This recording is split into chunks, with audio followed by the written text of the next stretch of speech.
Hello friends, welcome to our channel Knowledge Amplifier. So today in this particular video, we are going to explore data lineage feature provided by Databricks Unity Catalog. Okay, so Databricks Unity Catalog helps us in implementing data lineage process very easily. So what is data lineage? We have to understand first. If you know, well and good. Just to give you some fundamental idea that data lineage is nothing but the process of tracking data flows from their source to destination. That is, suppose for example we are having some files maybe in SFTP location or AWS S3 or SharePoint etc. From there we are loading the data in Databricks bronze table, and then from bronze table we are consuming the data and creating multiple silver tables, and on silver table data we are applying some sort of aggregation based on business requirement and generating various gold tables etc. etc. So suppose randomly I am giving you one particular table. Now finding out from where that table data is coming or what are the downstream systems who is consuming that particular table data, detecting those become very complex process in large organizations, and there comes the data lineage process, which basically helps us in tracking data flows for any specific table starting from source to the destination, that is the downstream process. Okay. So in short, what are the significance of having data lineage process? Number one, debugging. Suppose in your table someday data is not coming correctly. Then if you are not having data lineage process, it will be very complex for you to understand the source system for those tables. Maybe you have to go through huge code, and that will be a very time consuming process. But suppose on the other hand, I am giving you some visualization kind of thing, where one particular table data is coming from which all source systems you can easily visualize, then the debugging will be very much simple, right? So data lineage helps in debugging. That is, it helps in auditing and debugging, especially for those systems where large volume of data gets processed through complex transformation. Okay. So here volume spelling is mistake. Let me correct it. Okay. And then the second thing is impact analysis. Suppose for a particular table, you want to change the schema, and maybe some other teams are consuming data from that table.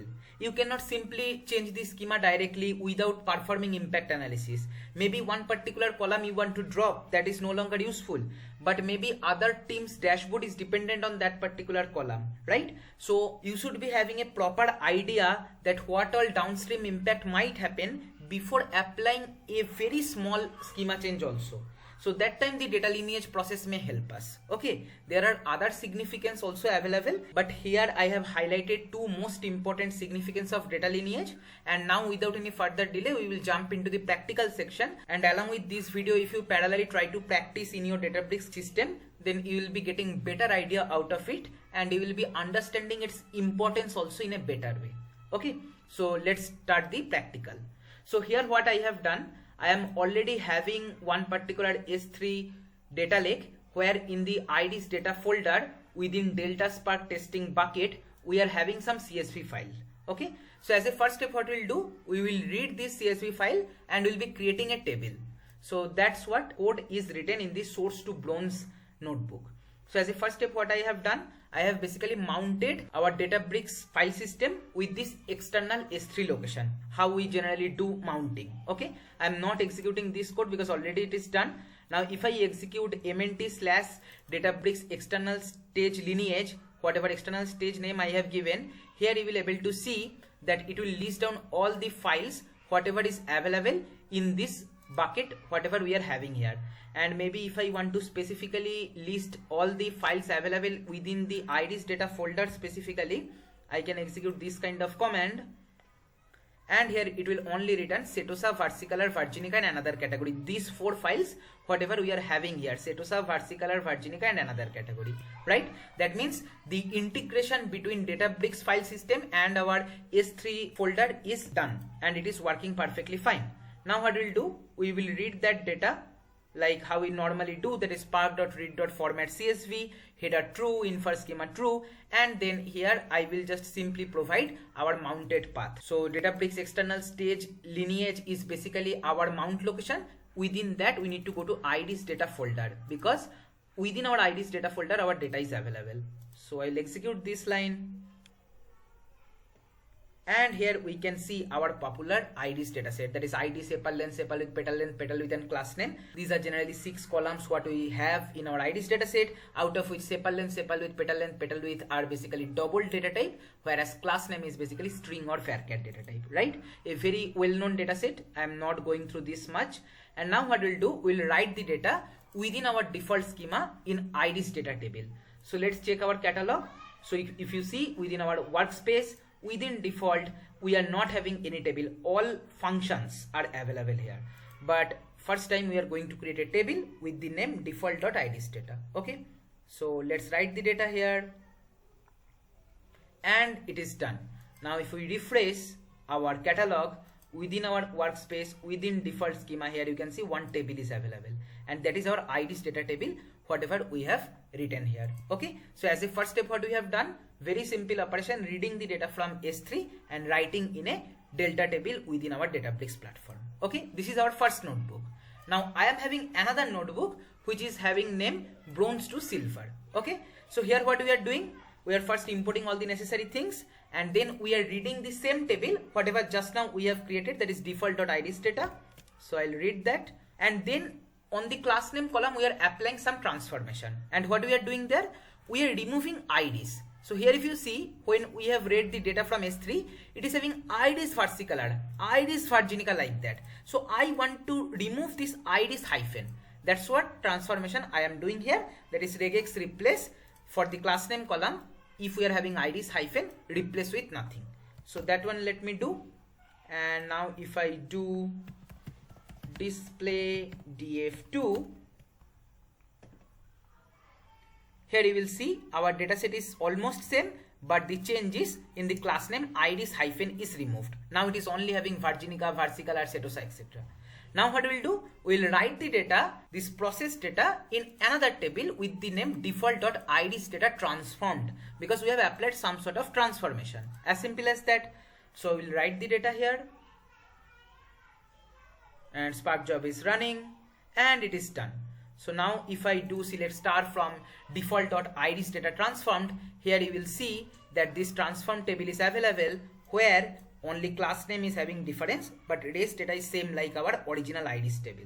And if you want to double confirm from the catalog, within workspace, within default schema, now we are having two tables. One, the base table or bronze table we can say, which is having exact same data as of our source system or as of our S3 data lake, that is IDs data, and then we are having transformed data stored in IDs data transformed. Okay, so this is kind of a silver table we can consider.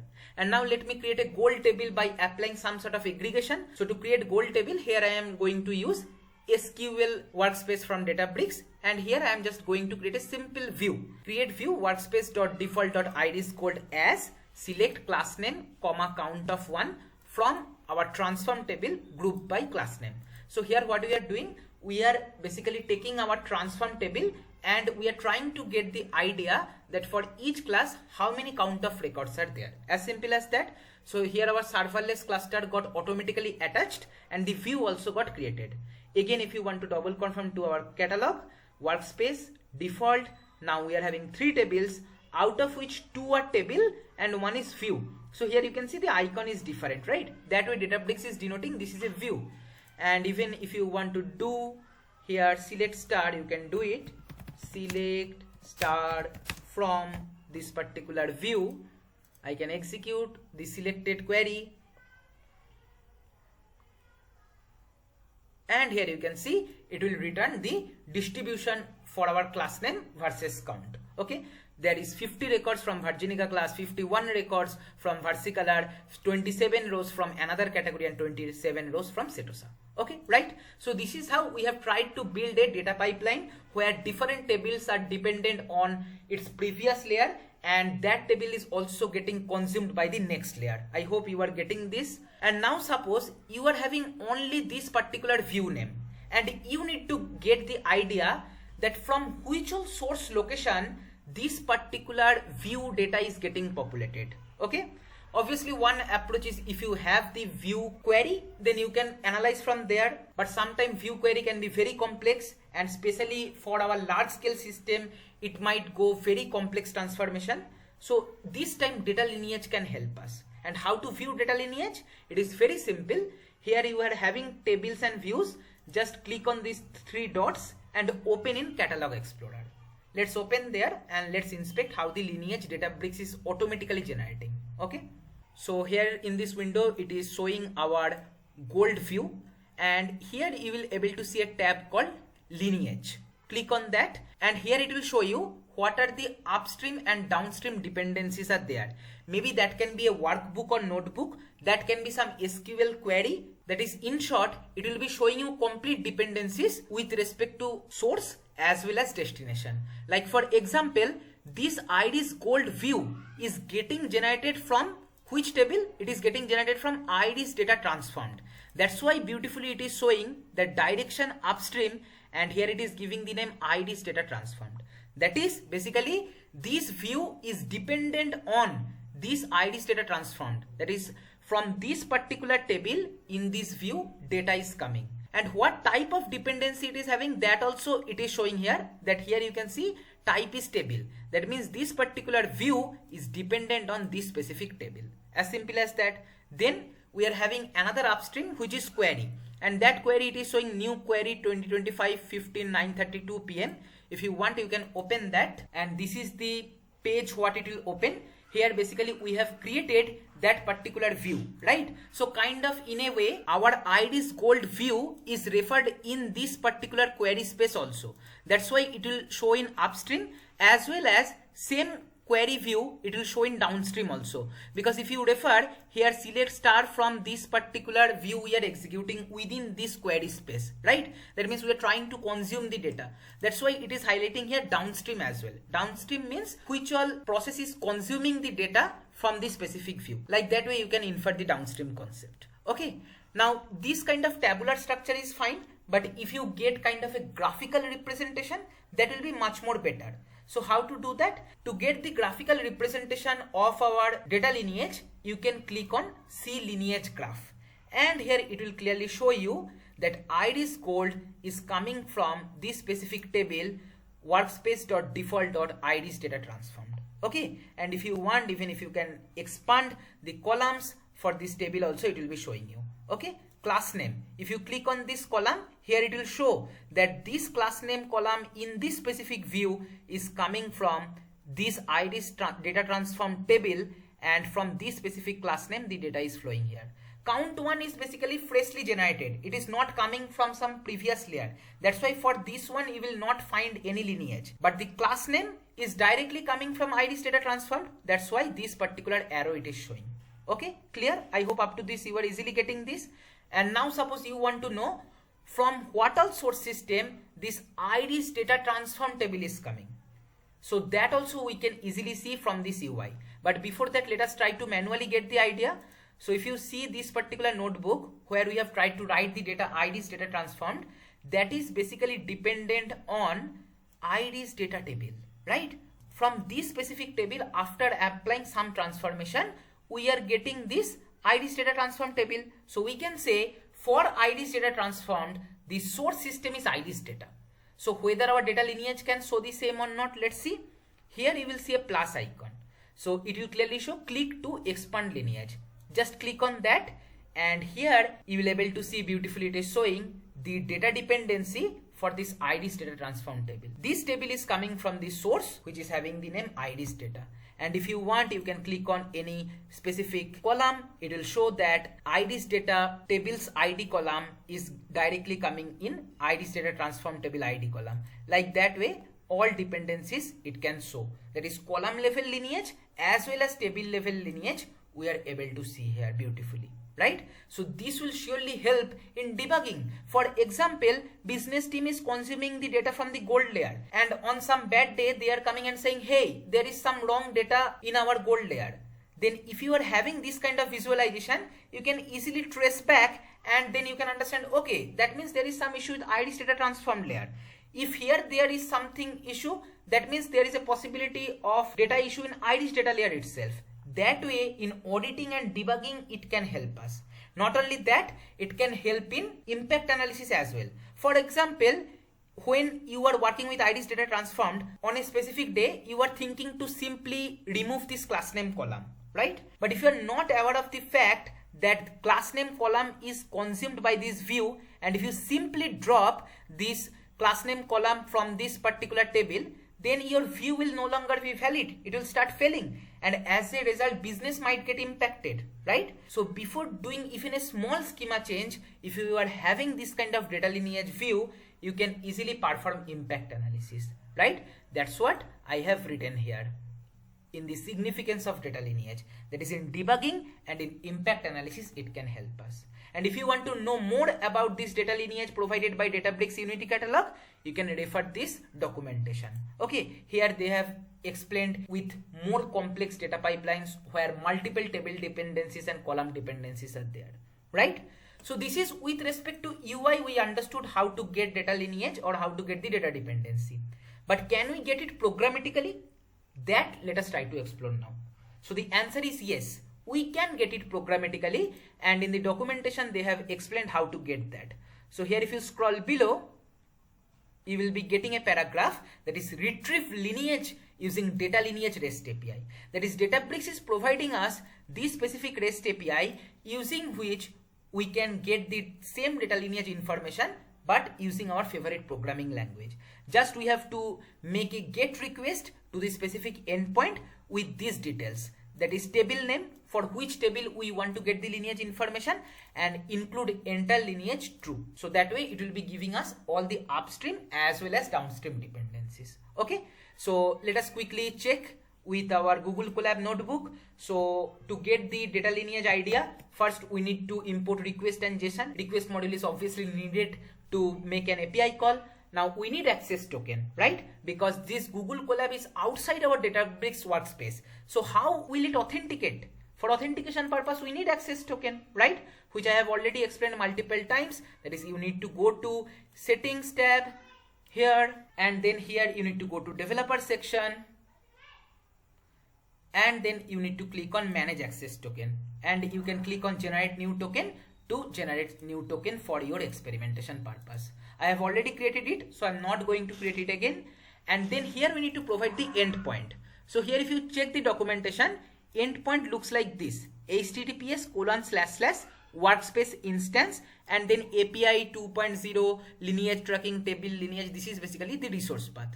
So that's what same thing I have taken here. Just I have replaced my workspace endpoint with the actual endpoint ID. And how to get that? It is very simple. You can go to your Databricks, and this one will be basically your Databricks workspace endpoint, right? So I got the endpoint. Now in the payload, I need to mention for what table I want to get the lineage information. So let's start with our gold view, that is ID is gold, and include entire lineage true.